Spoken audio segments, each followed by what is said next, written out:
David, good morning, and thank you very much, and thanks for promoting me. I'll tell my boss when I get back to the Department for Transport. I'm very pleased to be here, and I'm so pleased that there's a good turnout for what's an important event. I do actually have to be back at the department, so I'm afraid I'm with you till about 5 to 10. So for that reason, I will be reasonably brief.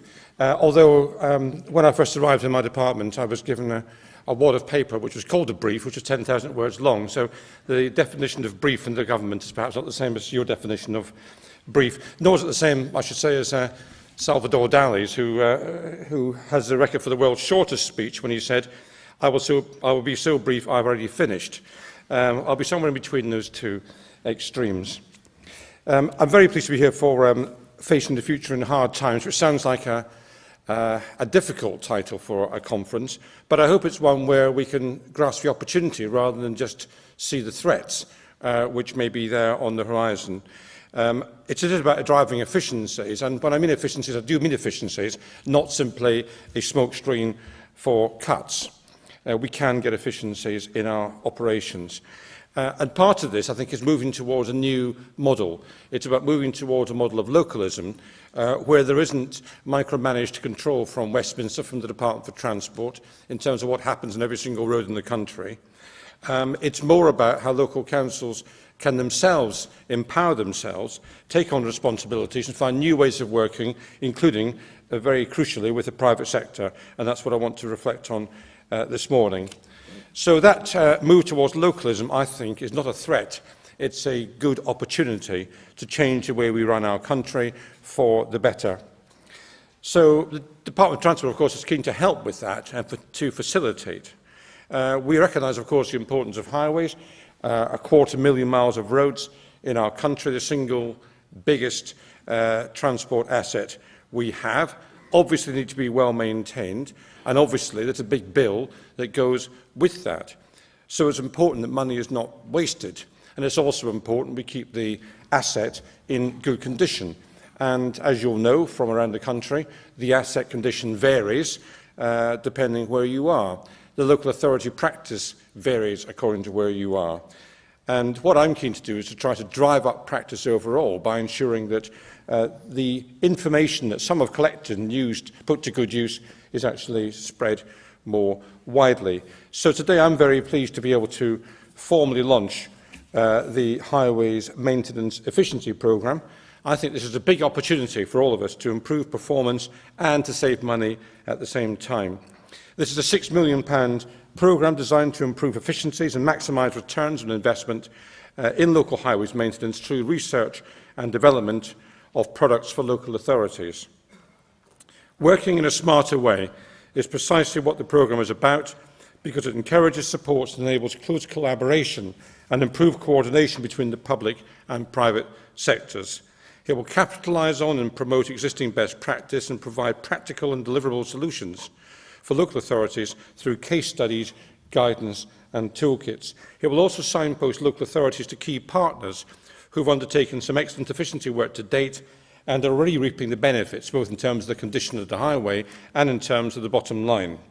Authorities such as the Midlands Highways Alliance and the work emerging from the South East 7 authorities. And central to this initiative is the DFT's newly launched Highways Maintenance Efficiency Programme website.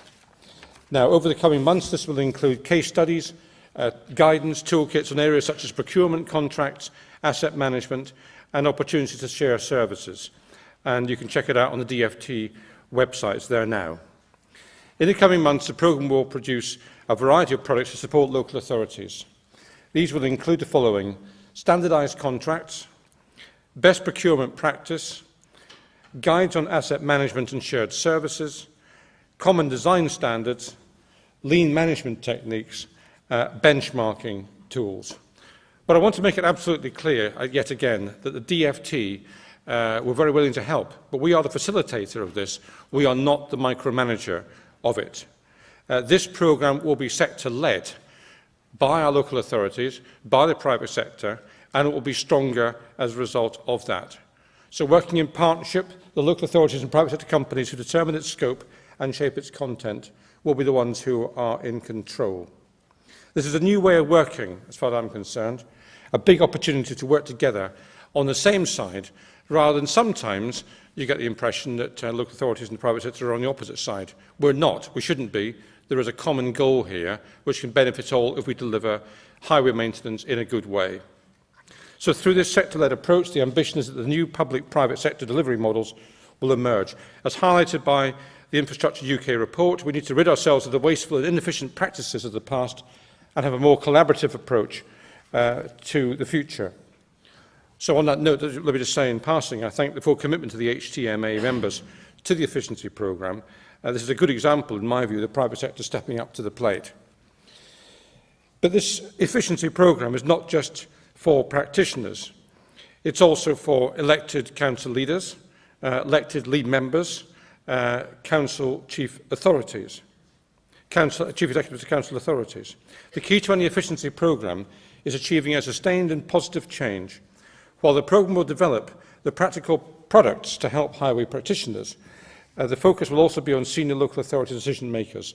So this programme aims to provide these people with the opportunities to improve delivery and maximise investment. It will, however, be down to those senior people to lead and embed efficiency in their authority. Now, in the spirit of facilitation, we plan to fully transfer the ownership and running of the efficiency programme to this sector from 2013. So we are providing kickstart money, £6 million, for this efficiency programme from this April for a period of 2 years. And that money will be invested to get the programme up and running and to establish a long-term structure so that the programme continues beyond the initial funding stage and becomes that sustained approach to efficiency. But the programme belongs, as I say, to the sector, public and private. In the final analysis, it's the stakeholders who own the efficiency benefits, and it's the stakeholders who should own the programme that delivers those benefits. Now, the Highways Maintenance Efficiency Programme is designed to do what it says on the tin, and I'm convinced that one of the areas where it can have a positive impact is the bane of modern motoring, namely potholes, which are, of course, as you all know, something of an obsession with our popular press. Millions of motorists and cyclists across the country have their daily drives blighted by potholes. We read about them at some length in our popular press. So in February, we announced on top of the 831 million already provided to councils for road maintenance this year, councils in England will be given more than £100 million of additional funding to spend on repairing potholes. But we went even further than that. So in the March budget, the Chancellor announced a further £100 million to help with much-needed road repairs, so doubling the amount of extra money provided. That means that over the 4-year period, or the first 4 years of this government, we're providing more money for highway maintenance than in the last 4 years of the previous government, notwithstanding the very difficult economic backdrop we have to deal with and the poisonous legacy we've inherited. I think that's a good commitment to highway maintenance. Now, all 153 local highway authorities in England, including those in London, have told my department they would like to receive a share of this funding. Perhaps that's not surprising. We want to make sure they're able to make use of this money as soon as possible. The funds will therefore be distributed to English local authorities based on the amount and condition of the roads the authority is responsible for, rather than the council needing to apply for the funding. We want to make it as easy as possible. We also want to promote greater transparency and accountability. So local authorities have agreed to publish information on their website by the 30th of September this year, showing where this money has been spent. Accountability is important. The public have a right to know how the local authorities are spending money, hard-pressed taxpayers' money, on highway maintenance. Now, my department's been able to double the potholes help, 100 million to 200 million extra, because we made savings in other areas of spending. The department has been prudent over the last year. We've managed to continue our investment programme in roads and railways to a very significant degree in capital projects, whilst making essential savings and therefore freeing up money for highway maintenance extra at the end of this financial year. And I think that will make a difference to both the condition of the highways, but also the clear message being sent out that highway maintenance is important to this government. Now, of course, resources matter, but with so many challenges, it's important to address the causes as well as the symptoms. And in my view, the Highway Maintenance Efficiency Programme provides an ideal mechanism for getting to the core of the pothole problem. So today I can announce a new potholes initiative in the English highway network. It will focus on the cause of potholes, from road usage to the materials used to build them, to the determination of maintenance priorities.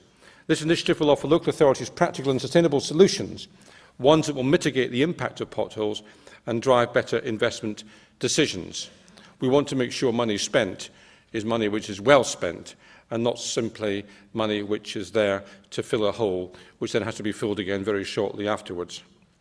So I can tell you that this initiative will be headed by a senior local authority official and will use the best principles of the Highways Maintenance Efficiency Programme. Our intention is to produce a potholes report with its interim findings ready by this October and a full report to be published by March 2012.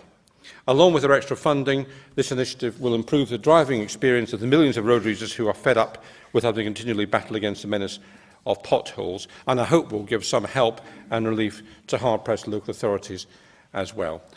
David, can I just thank you very again for inviting me along this morning and thank the HTMA for all you're doing in this regard, and I look forward to working with you, with the private sector and with the public sector to improve the condition of our roads across the country. Thank you.